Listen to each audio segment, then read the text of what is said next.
coupe at the lot. Told him fuck 12, fuck SWAT. Busting all the bells out the box. Just hit a lick with the box. Had to put the stick in the box. Assalamualaikum, bersama saya kembali dalam channel Betafish Jimbe.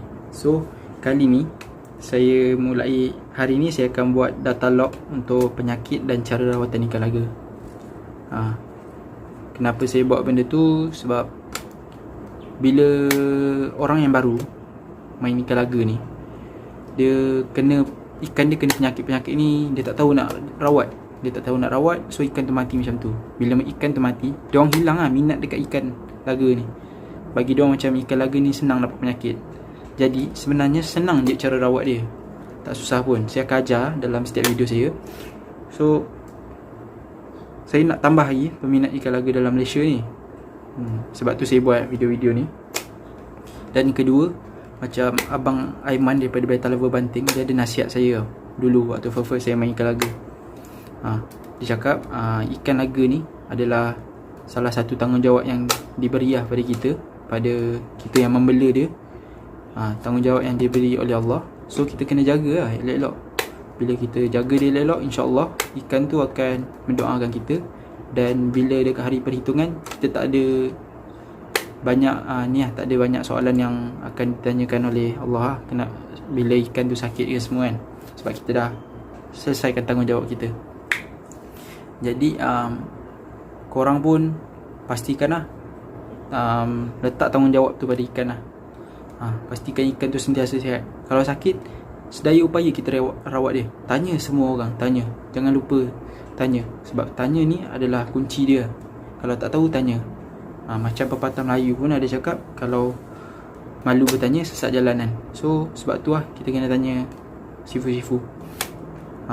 Macam kali ni saya akan ceritakan pasal penyakit yang saya tengok daripada saudara saya, penyakit ikan dia. Sebab 3 hari lepas saya ada hantar ikan betina half moon super red dekat rumah dia. Saya nampak waktu saya tengok-tengok, saya nampak Friday yang umur 2 bulan yang dia tengah jar. Saya nampak ada naik sesawang putih dekat badan. So bila saya tanya saudara saya tu, dia cakap dia tak tahu apa benda tu.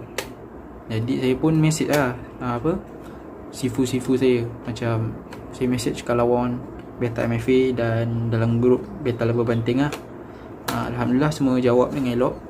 Macam bos Kalawon, dia ada send voice korang boleh dengar ni.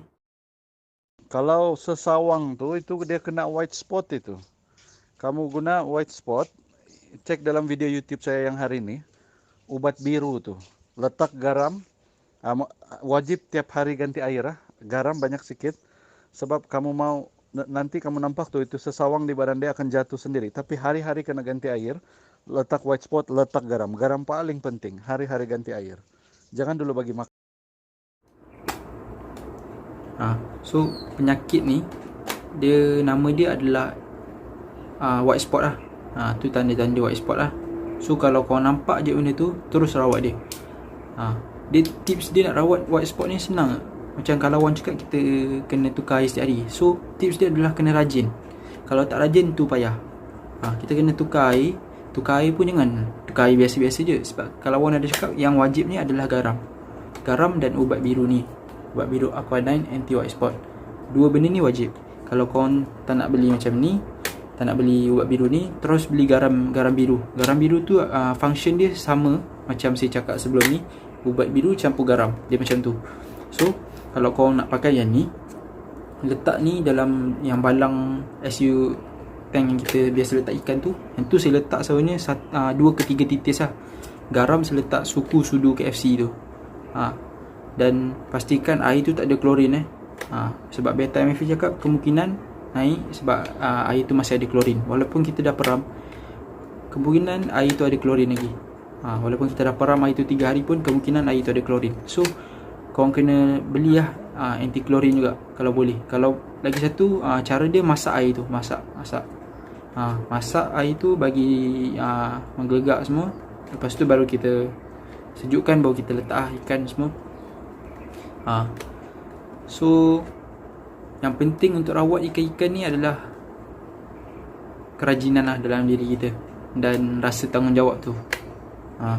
Bila kita jaga dia elok, InsyaAllah dia akan mendoakan kita. Dan siapa je nak tengok ikan sakit kan. Lagi-lagi kalau beli ikan mahal, takkan kita nak biar dia mati je. So kena rawat dia sedaya upaya. Jangan takut lah.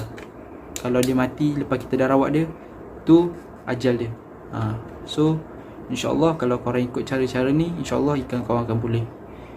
Kalau korang nak tengok macam mana benda tu, macam mana sawang tu, korang boleh search kat internet lah. Benda-benda ni senang je kita nak tengok. So saya baru-baru ni saya hantar ikan betina. Macam saya cakap, saya hantar ikan betina yang Super Red Half Moon tu dekat rumah saudara saya. Sebab Super Red Half Moon tu sebelum ni, waktu dekat rumah saya letak dia dalam aquarium. Bila saya letak dalam aquarium, so bila saya dah hantar, aquarium tu kosong lah. Bila aquarium tu kosong, saya rasa macam bosan. Saya tambah lah ikan baru. So saya nak tunjuk dekat korang semua.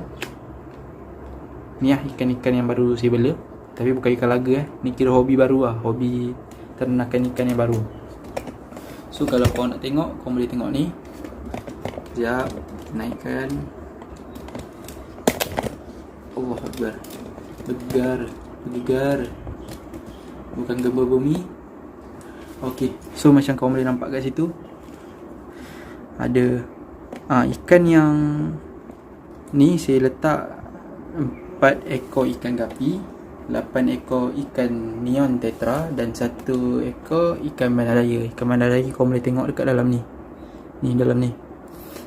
Ikan neon tetra ni, yang dekat badan dia ada line biru. Sebab tu kita panggil dia neon tetra. Ada line biru kat badan dia macam neon. Dan 2 ekor ikan gapi jenis lain lah. Lagi satu pun jenis lain. Kalau korang tahu jenis apa, boleh komen kat bawah. Saya pun baru mula dengan ikan gapi lah. So nak set up dia senang ke? Kalau korang minat ikan ni, set up dia senang ke? Kalau korang nak letak tumbuhan hidup pun boleh, letak tumbuhan plastik pun boleh. Tapi kalau tumbuhan plastik ni jangan cari yang keras sebab kita takut ekor ikan gapi tu koyak. So macam saya punya ni, saya letak yang memang lembut lah. Memang kalau langgar pun tak terkoyak pun. Dan lagi satu, pastikan ada oxygen pump. Ni sebab saya tutup sekejap. Okay. Oxygen pump tu penting dekat dalam ikan neon tetra dengan ikan bandaraya ni. Sebab ikan 2 ekor jenis ikan tu memang memerlukan ni lah. Memang memerlukan oxygen pump. Nak set up ni, kenapa saya letak tumbuhan? Satu, ikan neon tetra ni kalau dia rasa terancam, dia akan nyorok dekat tumbuhan-tumbuhan tu. Dia mungkin juga akan nyorok dalam ni, dan mungkin akan yang ada dekat belakang pump tu. So kalau boleh jangan beli pump yang sedut lah. Kalau yang sedut tu memang susah. Takut dia tersedut lah dalam benda tu. Kalau nak pun cari yang memang dia punya filter tu memang nipis je. Memang ikan tak boleh tersedut lah dalam tu. Lepas tu, kenapa saya letak tumbuhan plastik? Kenapa tak letak tumbuhan hidup? Tumbuhan plastik ni saya letak sebab ikan bandaraya, saya ada baca dekat website internet yang saya ada tengok 5 website lah. Saya baca ikan bandaraya ni dia makan tumbuhan-tumbuhan hidup ni. Sebab dia jenis yang pemakan algae semua kan. So kalau tumbuhan tu dah lama sangat dalam air, dia mula naik lah algae tu. So dia akan makan tumbuhan tu sekali. So saya tak nak benda tu jadi, sebab nanti penat nak tukar tumbuhan tu banyak kali. So saya letak je lah tumbuhan plastik ni. Lepas tu kalau korang nak beli ikan neon tetra ni, jangan letak ikan yang besar, yang jenis kita panggil pemangsa pemangsa. Kita letak ikan pemangsa ni, takut dia orang makan lah ikan neon tetra ni. Kalau ikan laga pun, letak ikan betina boleh, tapi jangan letak yang besar sangat. Sebab ikan betina yang besar sangat, dia mula jadi yang fikir pasal ruang tau. Kalau ruang dia kecil, dia akan serang lah ikan-ikan yang lain. So tu je daripada saya kali ni. Pada yang baru tengok video saya, pada yang baru tengok channel saya, jangan lupa like, jangan lupa share, dan jangan lupa subscribe. Dan pada yang dah lama dalam channel saya, korang boleh like dan share. Lepas tu saya nak minta tolong sangat-sangat share, sebab subscriber dah nak dekat 500 dan makin dekat dengan 1k. So lagi cepat kita share, lagi cepat cecah 1k, lagi cepat saya buat giveaway. korang tak nak giveaway, hadiah dia lumayan lah. Ikan atau duit kita tak tahu lagi, tapi korang share je dulu. Lepas 1k korang tahu lah ikan pula hadiah dia apa. So teruskan share. InsyaAllah next video saya akan share lagi benda-benda pasal ikan laga dan ikan gapi, dan mungkin akan pasal ikan-ikan ni lah, ikan-ikan freshwater lagi. InsyaAllah. So tu je dari saya kali ni. Assalamualaikum dan selamat berpuasa.